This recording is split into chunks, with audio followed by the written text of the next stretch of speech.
Hey everybody, Chili here. Welcome back to Beginner C++ Tutorial 9. Now, before we start, I'd just like to say thank you to everyone who took the time to support Tutorial 0. It really means a lot. Papa bless. Alright, today's video is about creating our own custom class. We're going to do that for the first time here. So, let's take a look at the code. This is the code that you would have had if you finished the Tutorial 8 homework. It just enables the poo to move and rebound off the edges of the screens. Now, if you don't have this code, I'm going to put it up on the wiki for you. So go ahead and download it from there if you don't have it for whatever reason. Now let's take a look at this code here. This is the code that will clamp the poo to the screen if it's off the screen and reset the velocity so that it bounces when it hits the edge of the screen. And the way it works, I mean, I've already explained this, but because clamp can only return a single value, we can't use clamp to change both the position and the velocity at the same time. So we adjust the position, and then we check to see afterwards if the position has been adjusted, if it changed from before and after the function call. And if it has changed, we infer that we bounced off the edge and we negate the velocity. Now this little trick here of saving the value before the call and then checking afterwards, it's a neat little trick, but we can do better. We can make a sexier solution here. Another issue I'd like to bring to your attention is the organization of the data in our game class. All we got right now is we just got a ton of ints and bools just chilling out in there. No organization. It's all mixed up like some primordial ooze pink slime bullshit. Now what the goal is something like the organization that you can see in the living cell, for example. Everything has its own compartment and its own function. It's all kept separate and clean. And like this system here, this is what we desire. So every poo entity is separate. It's not just a bunch of ints chilling out in the same space. And we can solve both of these problems by using proper object-oriented programming. Now, OOP, yeah, you know me, is all about modeling conceptual entities, like, for example, our poos, in discrete chunks of objects where all the data is clumped together in a logical fashion. Now, going back to our cookie cutter analogy from before, if you want to create objects with a certain structure or construction, what you need to do is you need to specify what that structure is in a class. So for example, for our poos, we're going to create a class, and that class is going to say that every poo object is going to have, x, y, vx, vy integers, and it's going to have a boolean called isEaten. And that class will then serve as the cookie cutter to create multiple poo objects. So what we're doing is we're actually creating a whole new data type where it's almost like we're extending the programming language, and that's pretty fucking sweet. So whenever we add a new class to the project, we generally want to put it in its own file. So what we're going to do is we're going to go project and we're going to add new item. And we're going to add a header file. And we'll give it the name of the class. So we're going to name our class poo. So we'll call our header poo.h. We'll add that. And here we're going to it's going to add one line of code in here for us automatically, pragma once. And you always want that at the beginning of your headers. It just says don't include this header more than once in any CPP file. It's a little bit of protection for you. Now you've spent enough time in game.h to probably know what's coming next. But what we're going to do is we're going to create the poo class. So we're going to type class and then poo. And then you're going to do your standard curly braces. And those curly braces show where the class starts and where it ends. And something important to note is that class definitions always end in a semicolon. And make sure you never forget this. We're lucky these days because the editor will add it in for us. But back in the day, that was a super hard source of errors for a lot of noobs, myself included. Now the next thing we're going to type is public. What? Just something wrong with my pronunciation. We'll talk more about this guy at the end of the episode. And then we're going to want to put in our data members. So let's just go over to game.h and we'll just do a little bit of copy pasta here. Where's my poo isEaten? Get that. We'll go back. We'll put it in here. Alright, so here is all of our data members. Now, it doesn't make sense to set these guys here to specific values because they're going to be different for every different object that is created with this class. So we're just going to delete these guys. We'll leave the bool defaulted to false though because that's the same for every poo object. Now, these names don't make much sense because they refer to a specific instance of the poo, but this is just talking about a general poo class. So instead of typing poo0 x, we'll just type x. Because we know this is all with regards to a poo because it's in the poo class. So saying poo and then int poo x is kind of redundant. Just say poo and then the member name will be x. And the same for the rest of these jabronis. I also made this lowercase because I like that better. Now, back in game.h, we can replace all this bullshit, all these poo bullshits with poo objects. But first things first, you've got to let this file know about our poo objects. So just like we did for the random bullshit, you've got to include our poo header.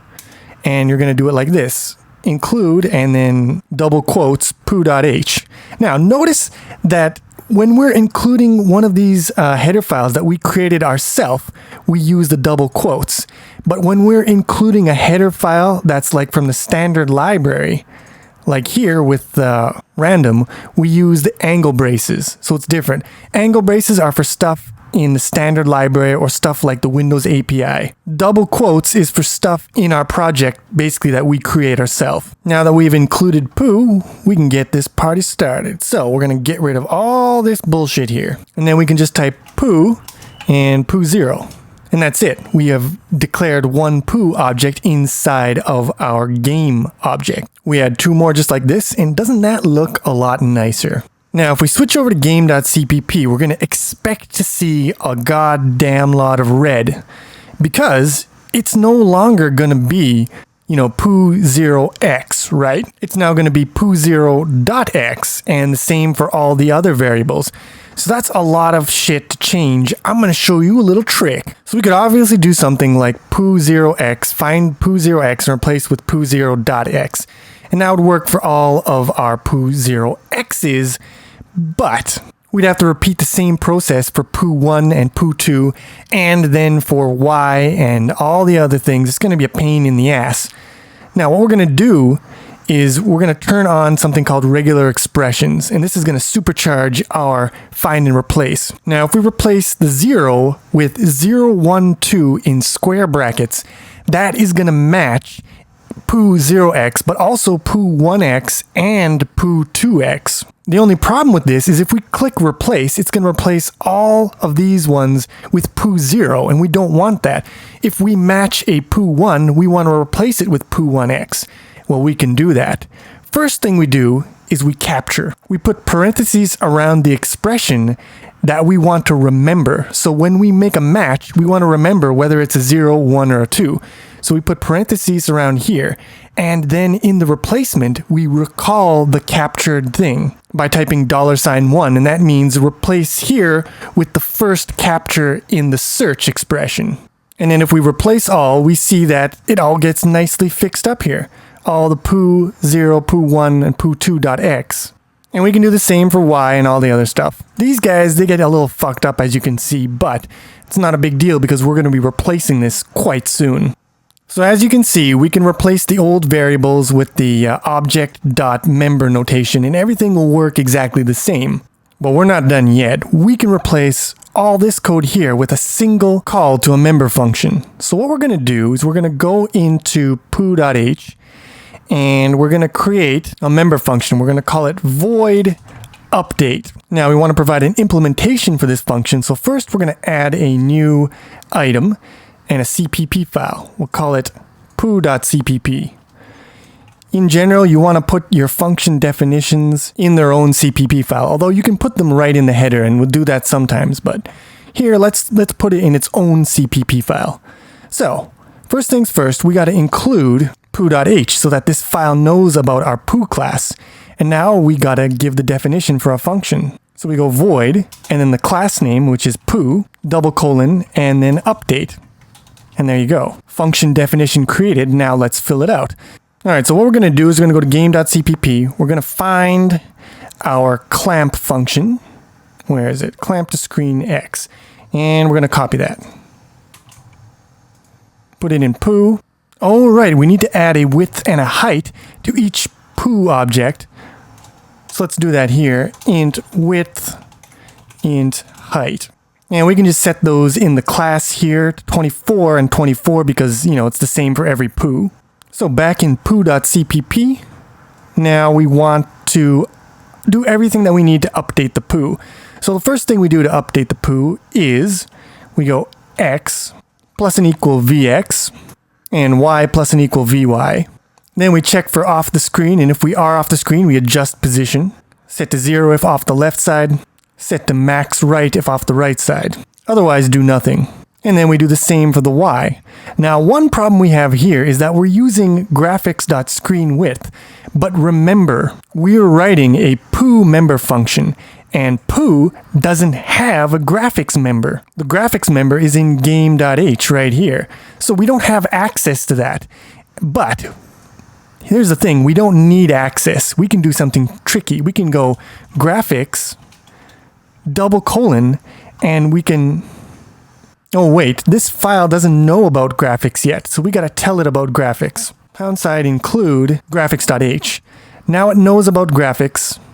Now we can do graphics : screen width. We don't need access to the graphics object. We can do it like this, and I'll explain why a little later. So we replace all the graphics dot with graphics : and now everything works. Now this will update the position of a poo, and it will adjust its coordinate if it goes off the screen. The last thing is to do the rebound. So we set vx to its negative if we're going off the screen on the left, or if we're going off the screen on the right, and we do the same for vy. Then in game.cpp, we can erase all this bullshit here with poo object update calls. We don't need this stuff either because that's being handled in the update member function. And there we go. Doesn't this look a hell of a lot sexier?